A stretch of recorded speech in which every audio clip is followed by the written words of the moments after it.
শেষ ঠিকানা যদি 3.5 হাত মাটি হয়, তাহলে কিসের তো ক্ষমতার দাপট?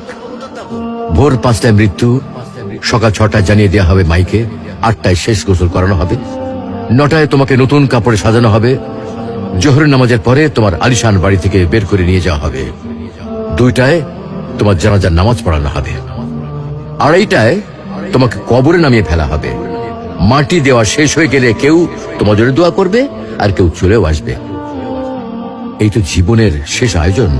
তো কিসের তো অহংকার, কিসের তো ক্ষমতার দাপট? হ্যাঁ, ক্ষমতা কারোর জন্য চিরস্থায়ী নয়।